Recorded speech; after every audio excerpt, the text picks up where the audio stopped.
And just like that, we're back with another Bleach video, and today we're covering Core 2. Core 1 was crazy, and you guys were hyping me up with the amount of support we had on the last video, and I want to thank you guys for that. But I'm not trying to waste your guys' time, so let's just get into this review. So it starts off with this assembly in the Quincy hideout, where it's revealed that Yuha's successor isn't this blonde dude, but it's, yeah, Uryu.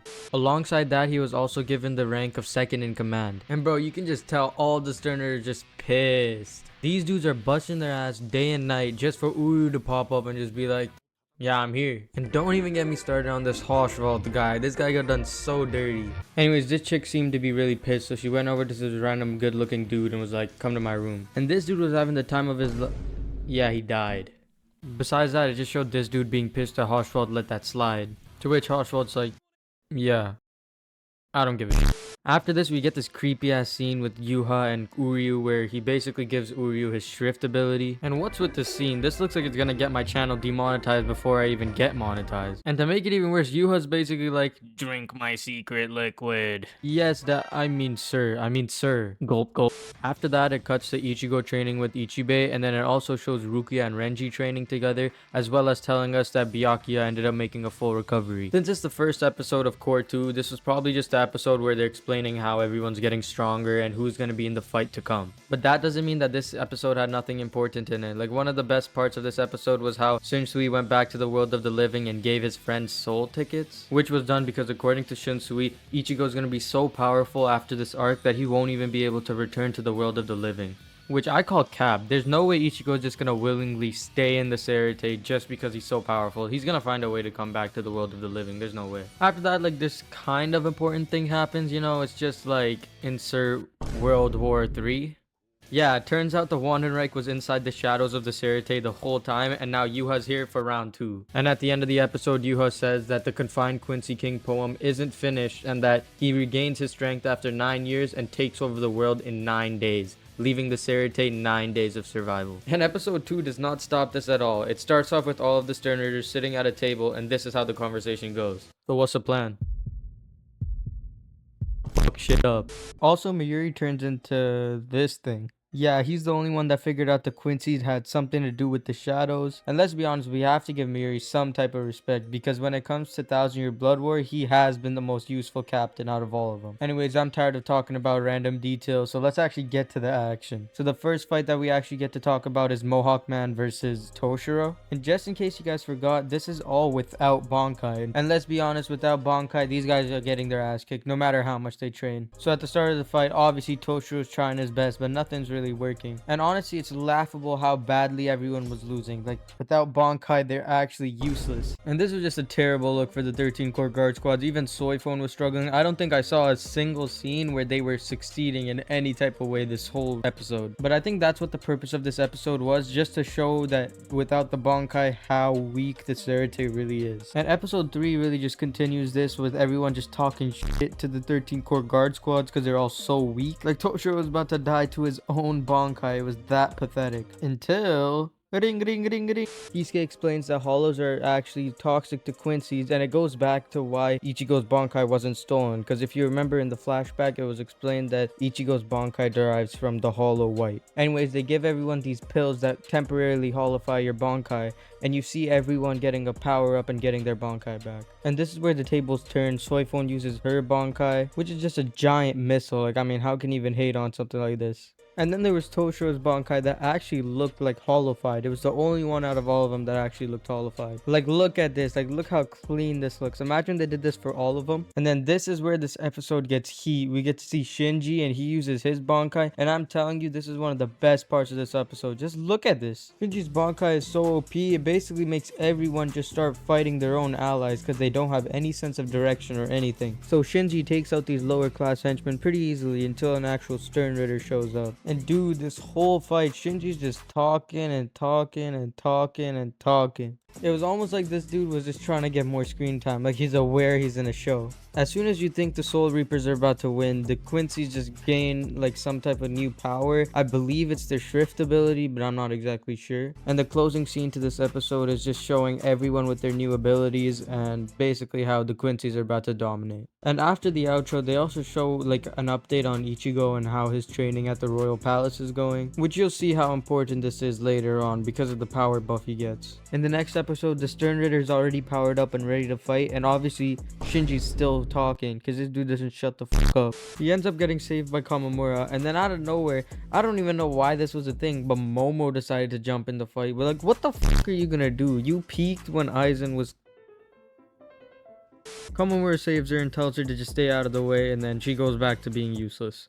His helmet gets blown off, and turns out he is human. If you remember in the last episode, Kamamura was trying to learn his clan's secret ability. Well, it turns out this ability requires you to rip your own heart out, and it basically gives you ultimate power until eventually you die. And while in this form, Kamamura's Bankai is literally immortal. And then the saddest part is the ending. It shows that Kamamura basically did all of this and sacrificed his life just for revenge. And it goes back to how this is exactly what he tried stopping Tosen from doing, but in the end, he ended up doing it himself. And then we see this epic scene of Kamamura walking towards Yuhaba and his final breath, and then you just see him die and turn into a wolf. This was a tragic ending because it just showed that even if you try stopping someone from doing something, it doesn't mean that you can stop yourself from doing it. Anyways, after this, Stern Ritter S shows up and he beats the shit out of Hisagi, Ikaku, and then this other dude, I don't know his name. So as Hisagi's about to get finished off, Kensei shows up and saves the day. And Kensei's not trying to waste no time. He instantly goes into Bankai and starts beating the shit out of this dude. Until this little kid kept on screaming superstar and it would restore the dude's strength. This time Kensei was getting his ass kicked. And once the dude was about to get a good clash in, obviously the little kid started screaming superstar again and gave him a power up. Kensei gets bitched, and then his lieutenant is the one who realizes the kid is the source to the power, so he instantly chops the kid in half. He then enters Bankai immediately, which is some type of hallucination Bankai, which works with vibrations. So Stern Ritter S, like any other person, obviously just breaks his eardrums, right? And boom! This guy is now a superstar. Oh my gosh, Renji. Oh my gosh, Renji. Is it time? Yes, it is. Renji W for the first time. He unlocks his new Bankai and boom, it's over. And just like that, Renji gets his one and only dub this whole series. Next episode, my boy Ichigo, he's back. Meanwhile, we see Hoshua putting the Stern Ritter in a pack because according to him, he's a pussy ass bitch. Then we get this conversation between Uryu and Hoshua. Was that necessary? Shut the fuck up. You want to know something important? Whoever drinks your majesty's blood, will be absorbed back into Yuha once they die. So are we just gonna forget about shut up or you're dead? Rukia starts fighting the guy who beat the shit out of Byakuya. But this time the whole fear tactic wasn't working on her. She froze him in place with her new ability. The weirdo got pissed and turned into this thing? Yeah, I don't know. This time it seems like Ruka is about to get fucked up. Like, just look at her face. But as she was getting smoked, guess who shows up? Big bro Kuchiki, bro. That's what I'm talking about. So as the Stern Ritter is actually crashing out, we see Rukia's majestic Bankai, bro. This is the craziest Bankai I've ever seen. We also get the scene of Byakuya helping Rukia stay composed while she's under 0 degrees. And honestly, I really like this scene because old Byakuya would have like slapped her in the face and then sent her home. Next episode, we get Memory Erasure Dude versus Yachiru. And even though he can erase memories, Yachiru's senses are just too high and she can deflect them anyways. But before this could become an actual fight, Stern Ritter V shows up and just deletes him from existence. Turns out this dude's power is literally the power of imagination. And he proves this by turning Yachiru's bones into cookies. And as Yachiru is about to get finished off, guess who pops in? It's your boy Kenpachi. They take the shit outside and Kenpachi was fucking him up. The kid still really wanted to win, so he trapped Kenpachi in a box of water. But it's Kenpachi, so what do you expect? This dude really wanted to win, so he pulls out a bunch of guns like this dude's a drill rapper or some shit. And we see a bunch of explosions like everywhere, and then you're expecting Kenpachi to be hurt or something, right? Nah, this dude is standing there unfazed. Then we get this scene of Kenpachi fucking this dude shit up. But then the dude just ends up healing and does the shadow clone jutsu. And then his master plan was to drop a meteorite on the Wandenreich. Kenpachi just looks at it and goes, hold my beer. He then calls out to his Zanpakuto, which he learned the name of during the fight with Unohana. But then we get a flashback of Yachiru as a baby and how she met Kenpachi, and that Kenpachi asked her where she was from, and she touched his sword. I fucking told you, in the last episode when Kenpachi was hearing his sword, it sounded exactly like Yachiru. Then we get to see Kenpachi's Shikai, which is Nozarashi, and then we get to see this madness just to top it all off. Absolute cinema. This dude still thinks he can win, so he does the Shadow Clone Jutsu a few more times, and then he creates like some type of space and he throws Kenpachi into it. You see Kenpachi's soul get sucked out of his body. Wait, pause. Kenpachi, being the Black Air Force demon he is, obviously comes out and beats the shit out of him for the 5th time. And this dumbass still doesn't stop. He imagines being stronger than Kenpachi and then runs at him. And what does Kenpachi do?